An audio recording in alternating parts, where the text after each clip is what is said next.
Shukran watazamaji kwa kuzidi kutusupport, kwa kulike, kusubscribe, kukomenti na hata pia kushare video zetu. Tuko hapa kwa ajili yako na ni jukumu letu kwamba your satisfaction is our priority. Shukran wapenzi watazamaji kwa kutupiga support yenu kwa kulike, kusubscribe, kukomenti na hata pia kushare video zetu. Ikumbukwe kwamba your satisfaction is our priority, na hivi sasa kipute ama kile kivumbi katika mahakama ya upeo the Supreme Court kinazidi kushuhudiwa, huku James Orengo akiwa ndiye first petitioner. James Orengo ameweza kuipiga IEBC sumbwe kubwa, kwani ameweza kutoa malalamishi ambayo ikiwa yatathibitishwa basi yanaweza kufanya uchaguzi wa mwaka 2022 kutupiliwa mbali. Hebu tuitazame kanda hii na utupe maoni yako.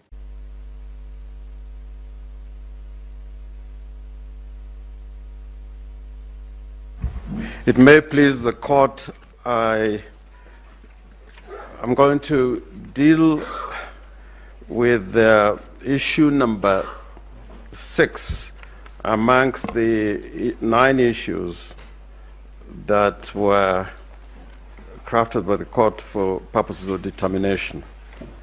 And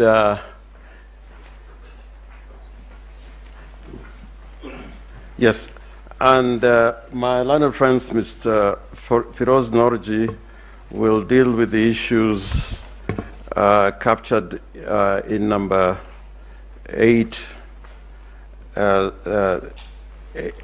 9. And my learned friend, Mr. Mwangi, will deal with the issue number 6. My learned friend, Mr. Philip Murgor, will deal with the issue number 1, 2, and part of 3. And my learned friend, Ms. Julie Soweto, will deal with the issues 3, 4, 5. I appear together with my colleagues for the first and second petitioners in the consolidated petition. The petition was filed on the 22nd of August this year, following the declaration of the results of the presidential elections that were held in the general elections on the 9th of August 2022. And those results were declared on the 15th of August 2022. Following that declaration, the petitioners, the first and second petitioners, were aggrieved with that announcement and consequently filed this petition. The petition is accompanied with a host of affidavits, and it may please the court, I'll refer to about 5 or 6 affidavits in my address. But as a matter of opening, I would want to deal with some constitutional issues as set out in the various articles of the Constitution. My lords and my ladies, after many years, the Kenyan people came about with the Constitution 2010.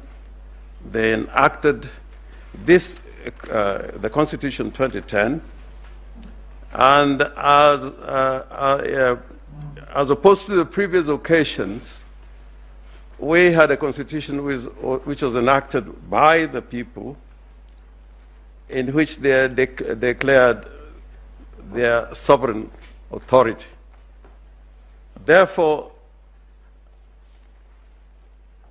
anything done in the name of the Republic, in exercise of powers that spelt out in the Constitution, is based on donated or delegated authority as set out in Article 1 of the Constitution.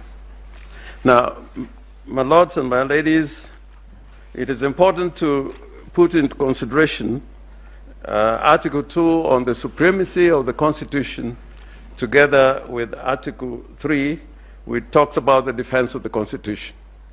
As opposed to the previous periods when we had a Constitution which was negotiated at the time of independence with the colonial authorities, this Constitution established a republic in which the doctrine of separation of powers was embedded. And more particularly, my lords and my ladies, in this Constitution, there are several constitution bodies and agencies that were created, which includes the first respondent, the Independent Electoral and Boundaries Commission. And in accordance with the dictates of the Constitution, the Independent Electoral and Boundaries Commission, just like any other body established under the Constitution, and for that matter, any person who resides in the Republic of Kenya is required not only to recognize the supremacy of the Constitution, but act in accordance of the Constitution and in defense of the Constitution.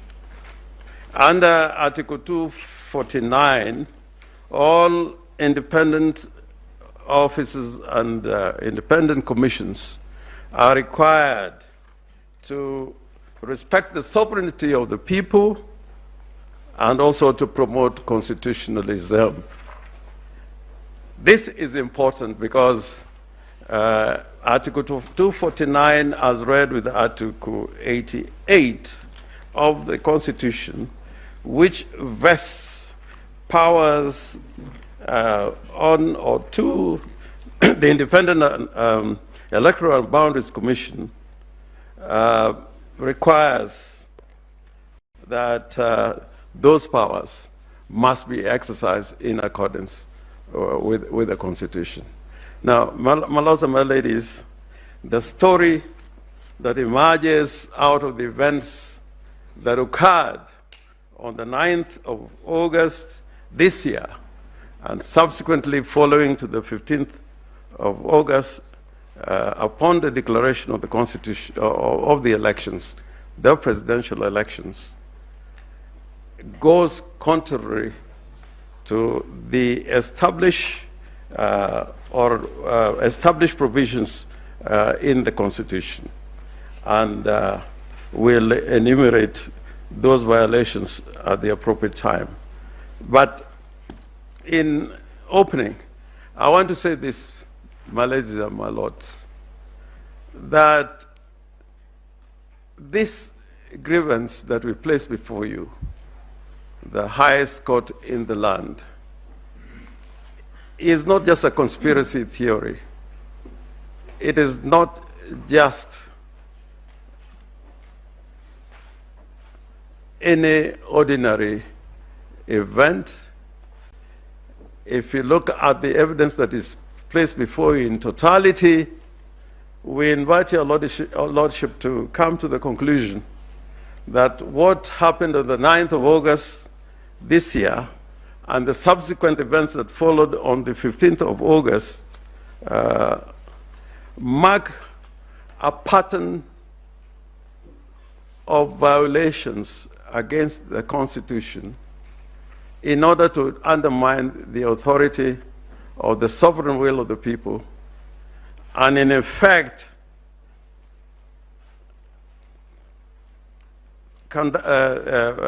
preside, that is the commission, preside over an election that in effect did not represent the will of the people of Kenya.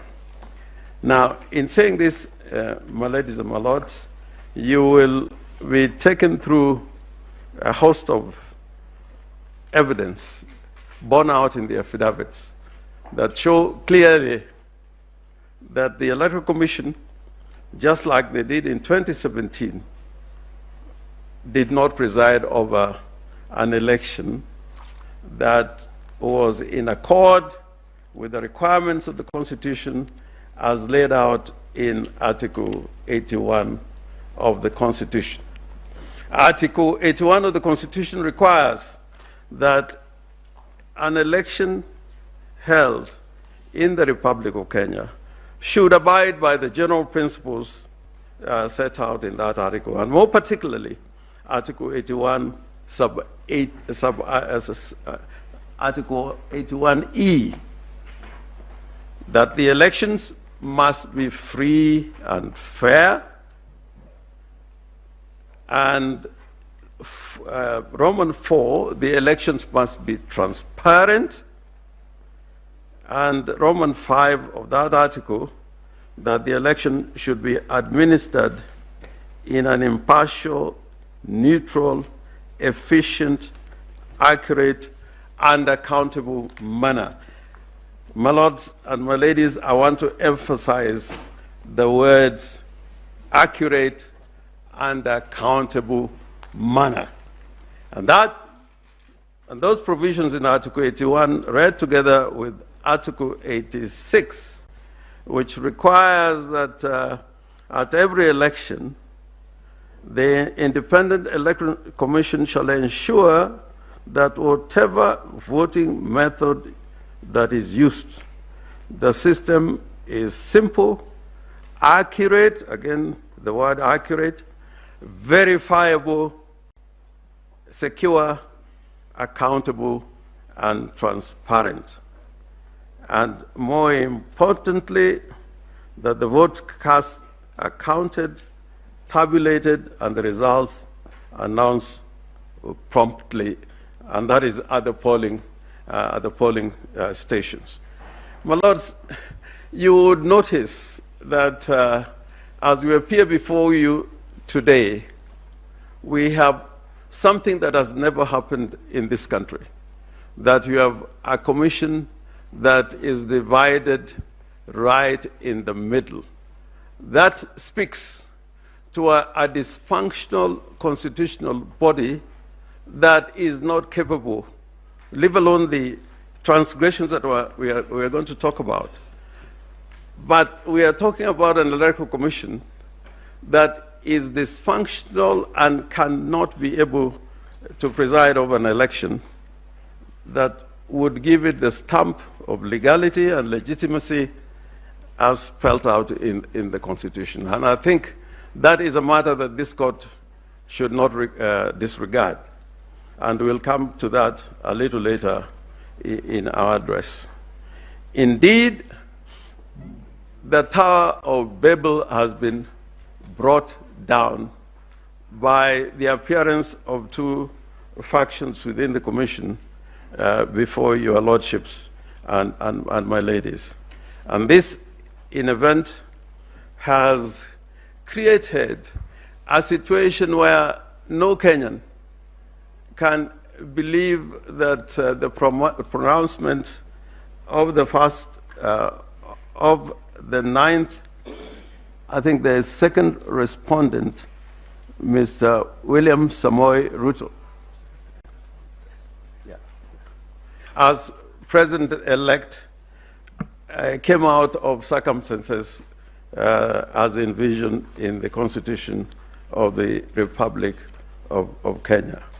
And your lordships, we would invite you, and my learned friends are going to address you on this point as to what really happened within the Commission.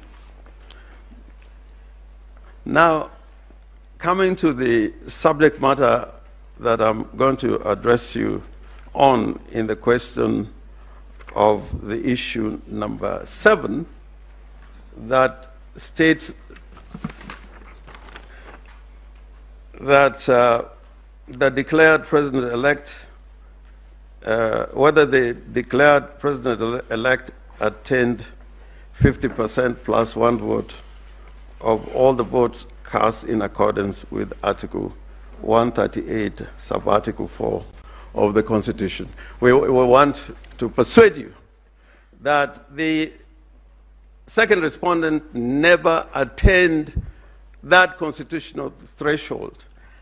And going back to the Constitution, on that particular article, Article 138, sub-Article 4, it was made part of the Constitution by the framers of the Constitution to give legitimacy to anybody elected as president, to the effect that he had widespread support of the Kenyan people, and that is evidenced by the requirement that the president-elect must have at least 25% of the votes cast in each of the more than half of the counties. We are not dealing with that point. We're dealing with Article 4A, that it is a requirement, mandatory requirement, that the person elected as president must receive more than half of all the votes cast in the election. Now, talking about numbers in those two provisions speaks to the need for accuracy and accountability to give an election the legitimacy that the holder of that office would carry while exercising the powers of the President of the Republic of Kenya.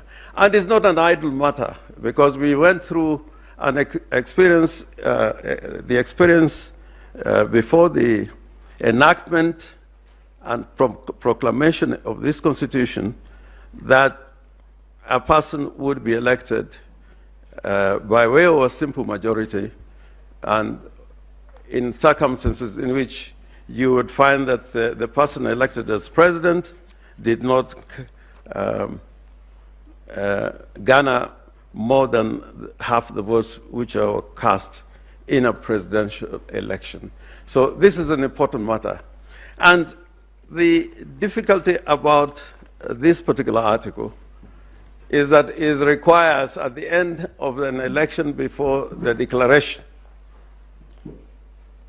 that the Commission carries out some mathematics, some mathematical calculation and computation based on proper returns of the votes that were cast in the polling stations and transmitted, as it were, the results thereof to the National Tallying Center and verified accordingly in terms of the Article 38 and the Elections Act.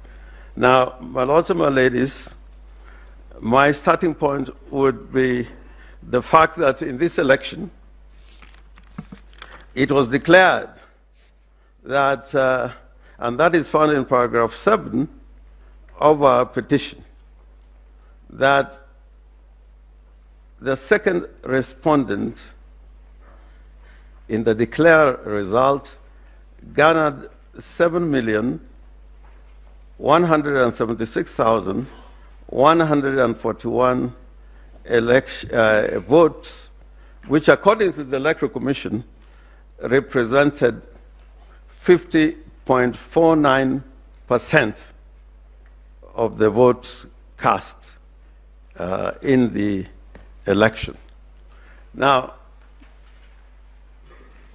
this figure would be correct depending on the calculations that were carried out or computation done by the Electoral Commission based on the votes cast during the elections held on the 9th of August 2022. Now, the complaint on this in this particular regard is contained in paragraph 43 to paragraph 48 of the petition. And for purpose of clarity, with your permission, my lords and my ladies, I would want to read out those particular paragraphs of the petition so that I can properly put it in context. Paragraph 43 bars that the number of voters who turned out to vote in the general election held on the 9th of August 2022 remains indeterminate. The second respondent has been issuing contradictory figures on the voter turnout.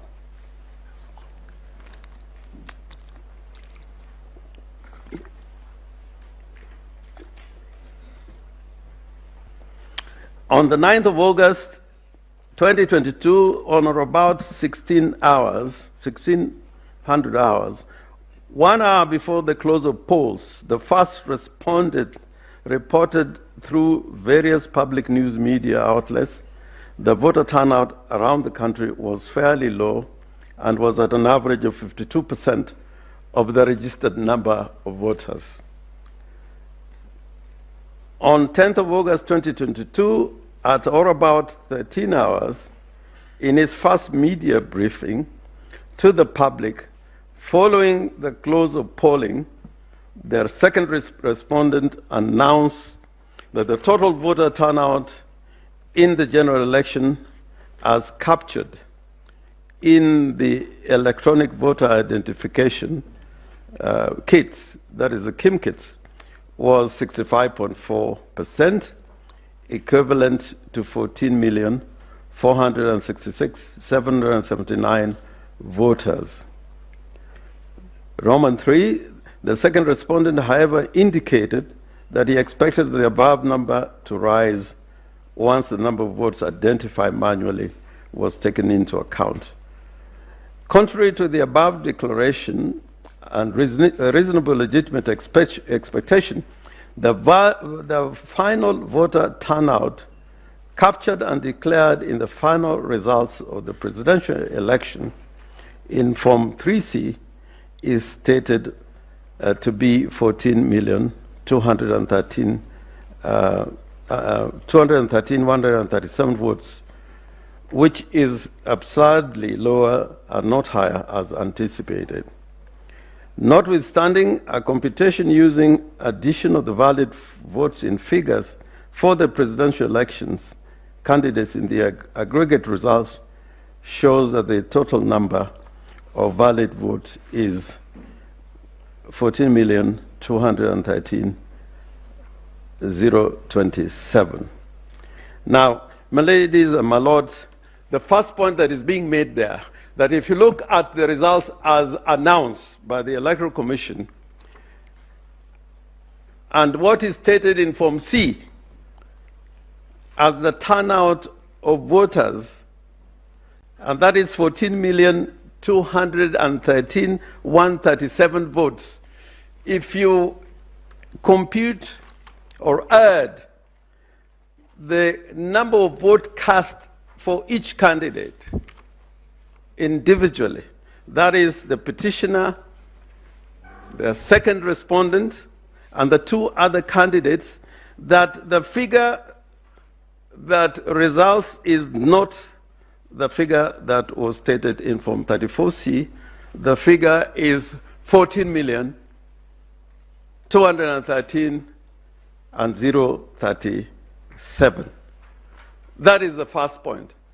And this is important because as we proceed, we are going to demonstrate that the number of voters who took part in the elections and the number of votes cast in the election is indeterminate and is a moving target. It keeps on shifting. And I invite your lordships and my ladies to look and I equally invite the court to calculate the number of votes garnered by each of the presidential candidates. The figures do not agree at all. And therefore, the first point of reference, as it were, is that the computation of the figure 50 plus 1 was based on a wrong computation of the total votes cast, as it were, and as proclaimed by the chairman of the Independent Elections and Boundaries Commission. Now, this may be a mathematical paradox or even a conundrum. The numbers of voters who turn out to vote as declared by the Independent Electoral and Boundaries Commission should be the same as the number of voters that are declared emanating from the Kim's kids, because the source of the number of voters that have cast their votes can be garnered in two ways: by looking at the numbers as recorded in the Kim kits, or at the end of the election exercise by computing the number of votes cast in the election. And my ladies and my lords, you would find that in this election,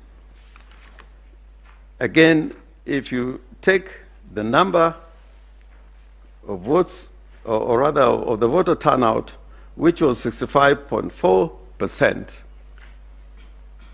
65.4%, as against the number of registered voters in Kenya, that, my lords and my ladies, would give you the figure of those who turned out to vote. Because the percentage of the registered voters who are declared as having turned out to vote must be the same as the number of voters actually whose votes are counted as valid votes cast, and of course minus what are characterized as rejected votes.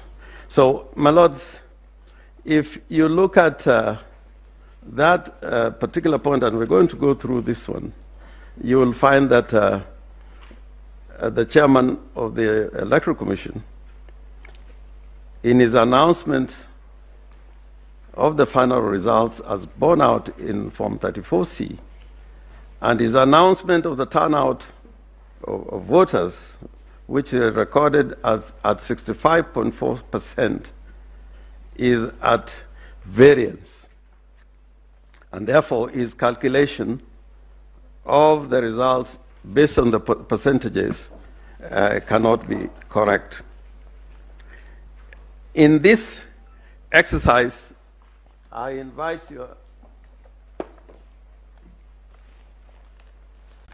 In this exercise, I invite the court to look at the affidavit of one Edgar Ouko Otumba. That affidavit is two affidavits, a supplementary affidavit, and the first affidavit, which he filed on the 22nd of August. And my lords, in that affidavit, he makes a case, and Mr. Otumba has got a doctorate degree in applied statistics from Maseno University, and indeed he did assist this court in the previous petition in 2017. And he talks to the difficulties,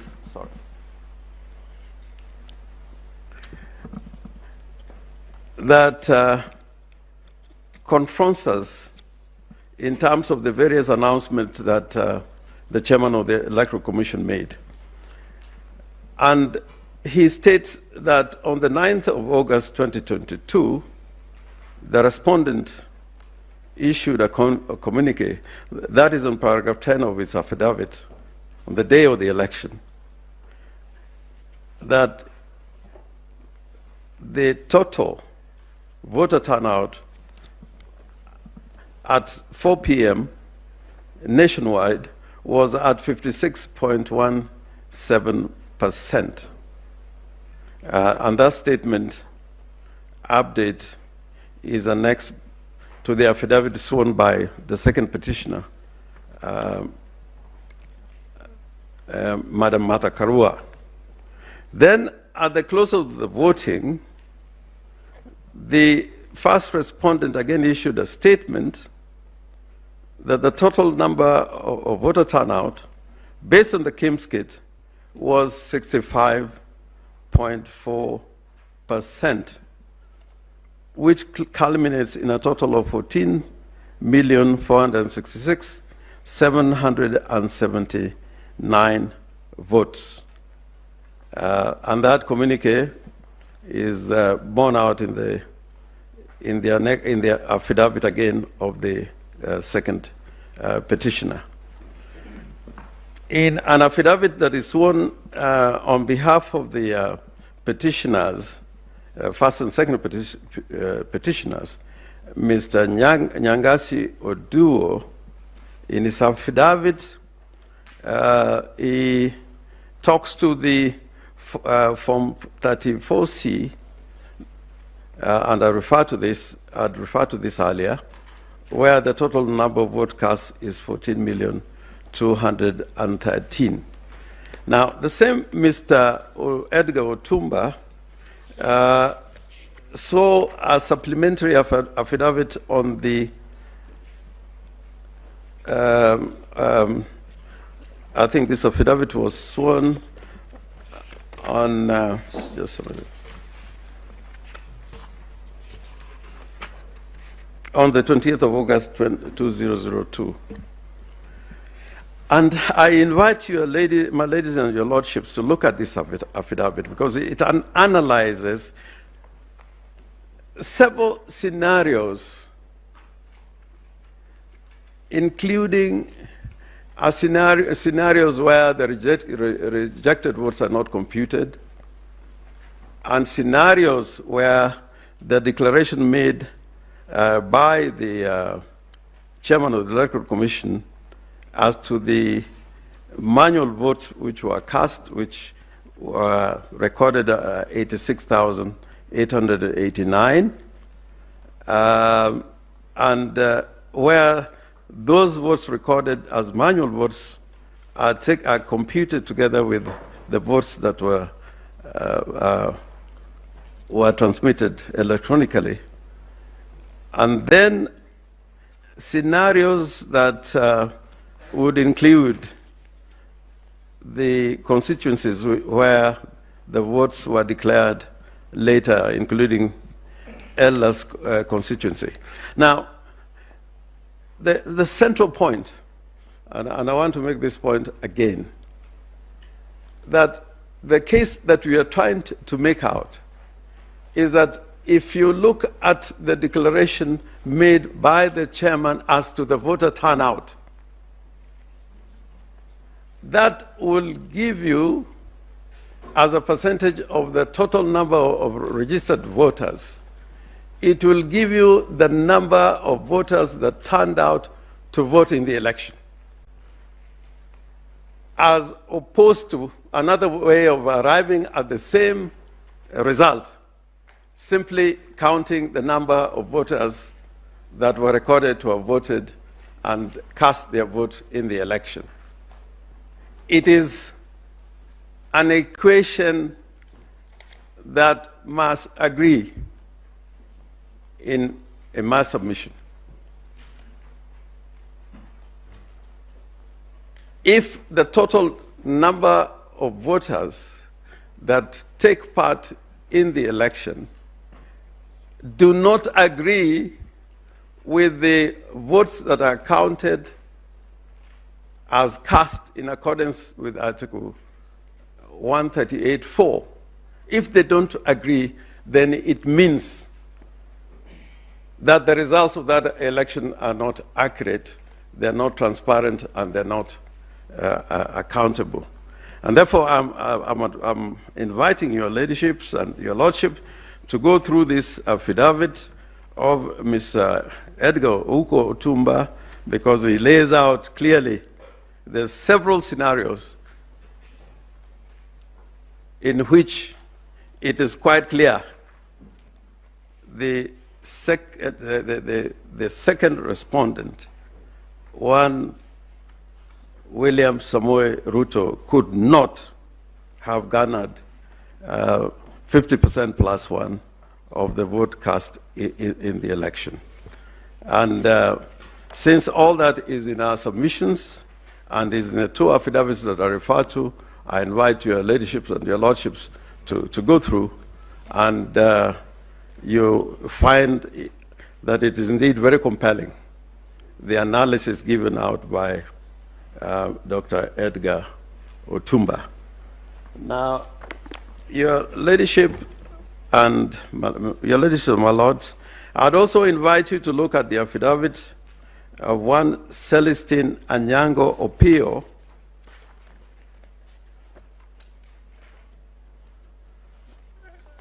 and in that affidavit, which enumerates several constituencies, including Chepalungu and many others, where in terms of the results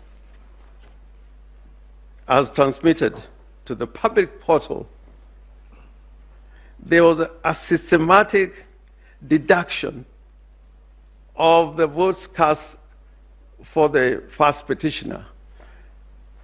And the same number of votes that were deducted from the petitioner were added to the votes of the second respondent.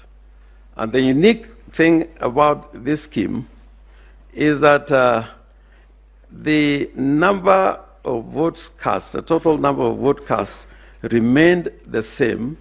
The difference only was to the extent that the same number of votes that was deducted from the petitioner were given to the second respondent. And I leave that to your lordships to look through when you retire, because the Form 34 is in respect of those particular polling stations attached to the affidavit of Celestine Anyango Opio. There is also the affidavit, two affidavits from Arnold Ochieng Oginga, and this is particularly important because it contains discrepancies of the results in several areas, and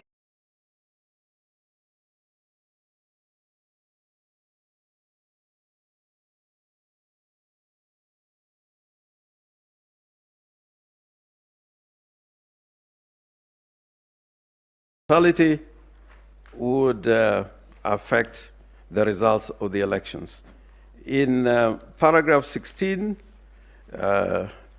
up to the end, he goes out analyzing areas where there were discrepancies, and you would notice, my lords and my ladies, that in totality, the discrepancies accounted for votes which are more than 140,000 votes. And in our submission, that has an impact on the result of the elections as declared. And I invite your lordships and my ladies to look at those particular analysis and annexures attached to the affidavit of Arnold Oginga. In the same way, in a further affidavit, Mr. Arnold Ochieng Oginga carries out an analysis in response to the responses to the petition by the respondents. And my lords, again, you would notice the number of votes that were being manipulated in order to secure a result that would favor the second respondent. And we have attached the relevant documentation, the forms showing the results, Form 34As, 34Bs, those particular forms. And finally, Form 34B, which is a collation of votes at the constituency tallying centers. Now, my lords, I would conclude by saying that unlike many elections, this particular election, there was deceit, there was manipulation, and all this was premeditated and made possible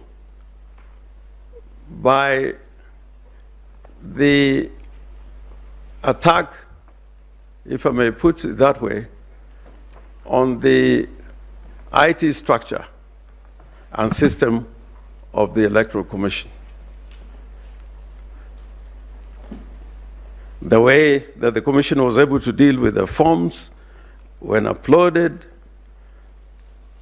and downloaded, staged, transmitted, deleted, all this in totality, if you look at the case we put before you, my lords and my ladies, set out in the affidavits that I referred to, shows an election that was rigged in favor of the second respondent.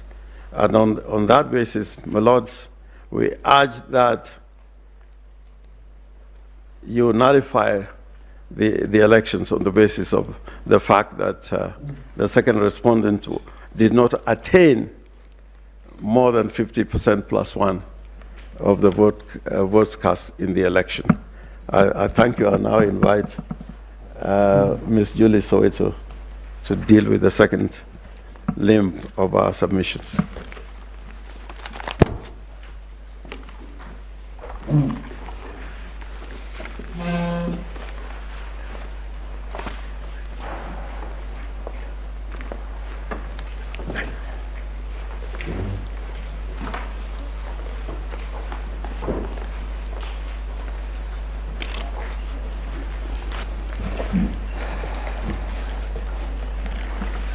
Good morning, my ladies and my